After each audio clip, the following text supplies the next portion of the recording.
Hi everyone, welcome to today's video, and today we're gonna go over some blocking of the scene.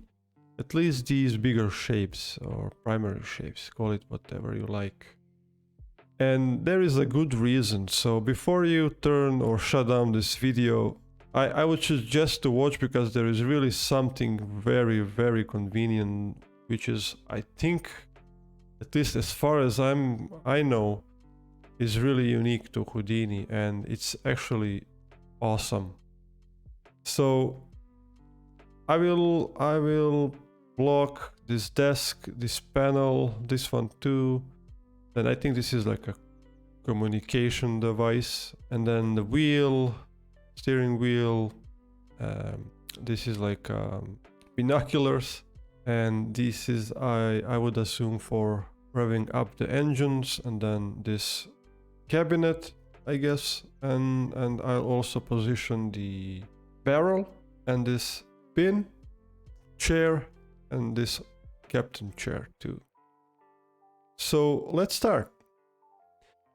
Before I start, I just want to mention that I edited this cabin a little bit, but only thing I did, I just added the edit node and picked some points here and just made this cabin a bit smaller.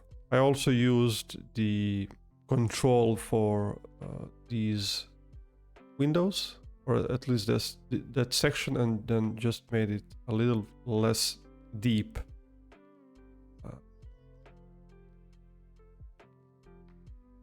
So that's for that part.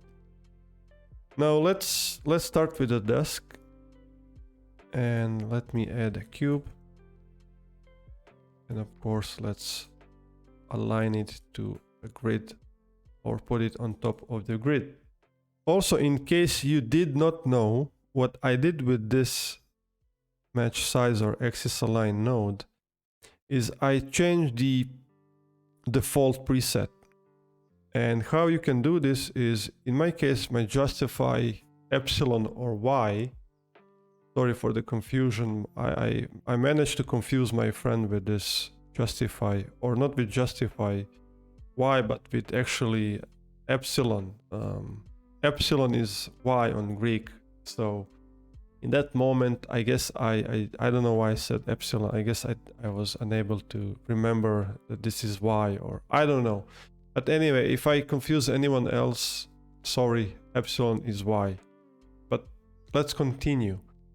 So if you want to change some settings and make them to be your new defaults, then you just need to change your settings, obviously, and press on this cogwheel and save as permanent default. And now every time when you invoke this node, it will be set to these settings. So here is a tip, if in case you did not know that already. Now let's press spacebar and Y to toggle the local viewport context. So depending on in which state you are, so selection state, this is pretty much tool state or node state. This handle that basically tells us that we are in the node state or object state, depend what you selected, but that usually gives you some more options over your node or camera or lights. So that also goes with when we are in view mode. So if I press right mouse button in the viewport, now we can see that we have all these cool settings. Some are very convenient, like let's see, this one is convenient, spacebar B, and also this one, which is spacebar Y. So we are toggling local view context. So if I'm in geometry node with spacebar Y, I am able to ghost my objects outside. But this is also something that we that I will specifically mention in next video because it is super useful. And this is one of the reasons why I'm doing blocking right now. So stay tuned because everything will be so much more clear once we actually start doing modeling. But so far, let's just quickly try and block this out. So let's enter to enter the match size state or node state, and then E on your keyboard to go into the scale mode. And here we can see the measures, so 1.5 meter or 75 centimeters. And instead of position this table from here, from the geo context, I'll go out in my object context and move it from here. This will be very important later on. So for now, you will just have to trust me on this. And I think I want to make this bigger, so I will position it like this. And yeah, this seems to be maybe a bit like this. And let's just position. Now I can use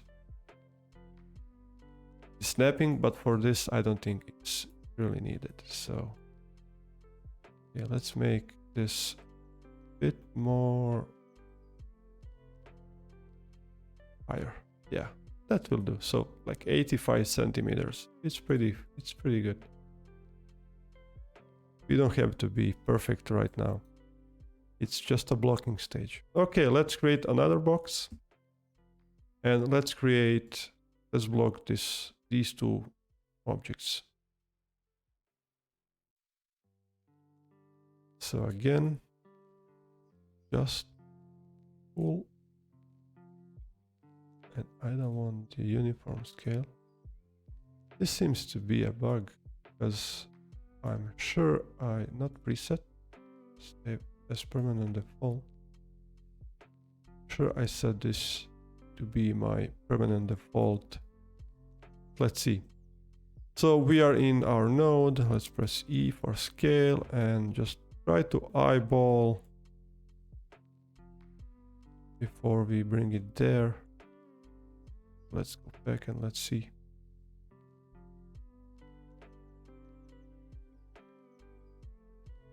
Maybe a bit bigger.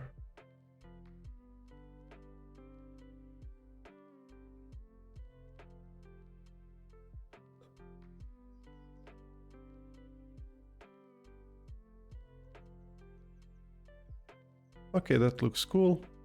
Now we can actually copy and paste this object. So C, Control C, V, and now we pasted or copied this object. Now what is also important is to actually pay attention to this Z-axis because it will be very important in future lessons. And why is it important is because Z-axis in Houdini is always front-facing axis. Now, in this case, it's not that clear, but it will be in future videos. So you will just have to trust me. So if we look at this object, we can clearly see that this object is facing in that direction. So like it's looking on to the right side. So we're going to position it. So again, Z-axis is always a front axis. So what we can also do in this case, I can use Orient Picking. You can see the shortcut here. And say that I think it's, let's see. I'll set my primary axis with Control left mouse click to be this one. And then my secondary axis will be this one. So Shift left click on this one, and then here just press, if you didn't saw, let me do it again. So you see this, I don't know, red gizmo or let's say it's a red gizmo. And what it suggesting is that if we now press left mouse button, this object will be oriented in that direction. In our case, it works only on these planes. So that's very convenient because now, and once we start orient picking, these polygons start to act like your construction plane, which can be very useful. So I don't have to manually rotate my object to try and fit it here. I just did what I did and I oriented my object correctly. And how I know that it's correct, because my z-axis, remember my z-axis, which is a front face axis, is looking at the right direction. And that's, I cannot express how important that is. So okay, now I can add a tube, so I can add like a comb, this comb device, which is positioned here. And yeah, it seems that there is a bug here. So yeah, I'm QA specialist, so bugs are my specialty. So anyway, let me see something, sorry.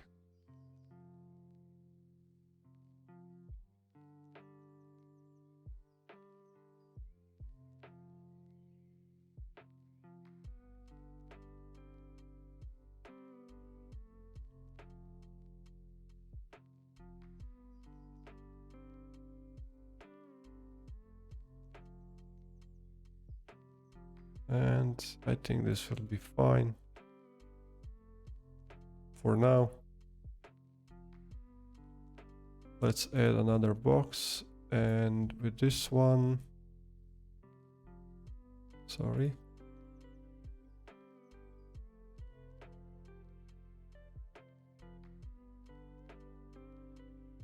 go out and let's position this thing here. And also inside here I will add a tube, position it on the x-axis,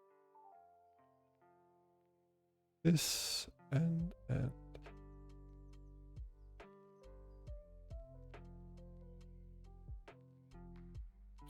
now why I'm not seeing the other object is because if I go inside, I can see here that my nodes are not connected. So what I can do, instead of selecting Alt and then dragging, is I can select everything or press N on my keyboard to select all the primitives or polygons, and then press, basically do any action I want. In my case, I always use one of these transformation nodes. So I will set edit, and that will automatically connect two separated node streams into one. So it will merge them. So here is a golden tip for you, which will be very useful later on. So I can have like 10 cubes that are not connected, or 10 node streams that are not connected, and I can select everything in the viewport, and all of a sudden they would be merged.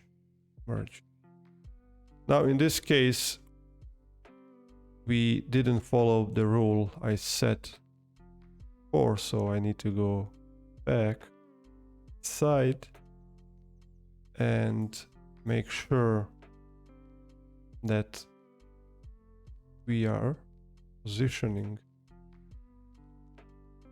this correctly. So again, Z, you see, Z here, Z plus is our front face for basically for everything. So that's very important to know.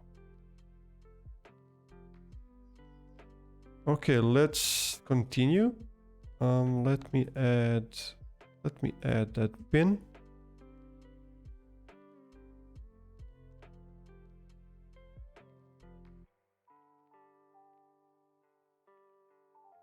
That's going to be enough. Let's end caps.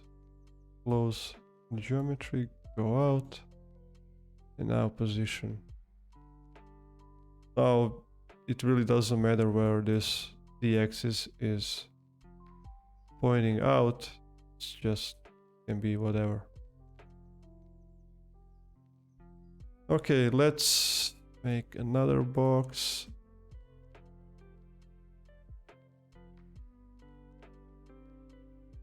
So this seems decent. So let's position it. Now again, this time I will set it up like this.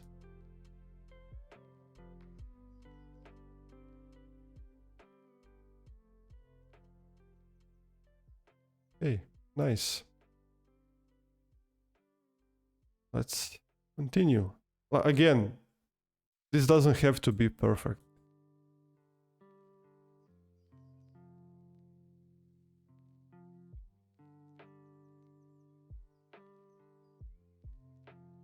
So again, I will rotate this for 180 because this cabin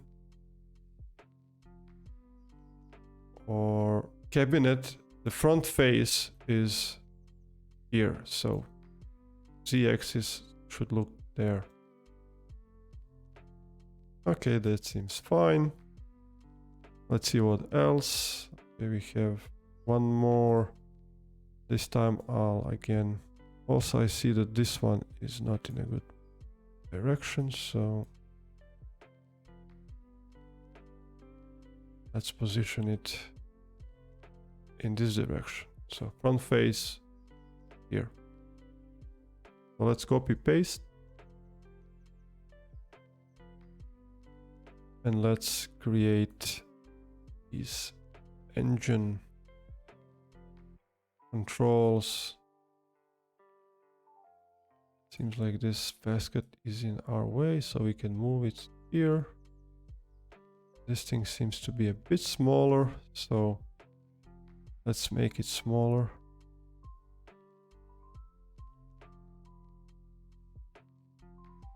Yeah, I think that will be fine. Let's copy paste.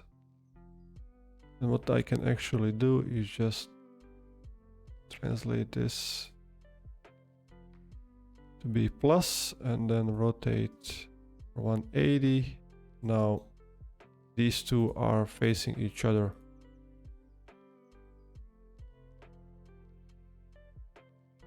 Let's create another box.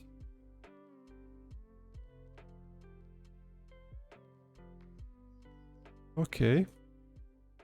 And the last thing I think I will add is this barrel, and for the barrel I'll just copy this one. Orient somewhere here. For barrel doesn't really matter, the orientation. Let's go inside and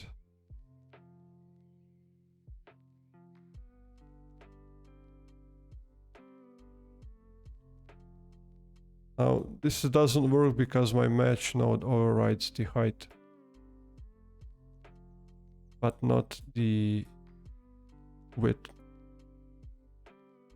This might confuse you. It did confuse me a few times just now. But yeah. So to make this a bit more organized, just hover over the object network and or context and just press L, and then Houdini will automatically gather those in a huddle.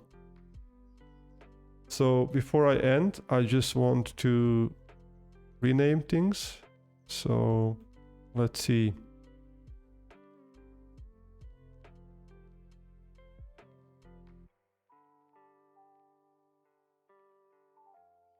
Now what is also nice, what I really like is that I can use colors for something. So for example, I would usually use black color for something I already did. So that in that way I can actually know what's done and what's not. Or I can use a Shift O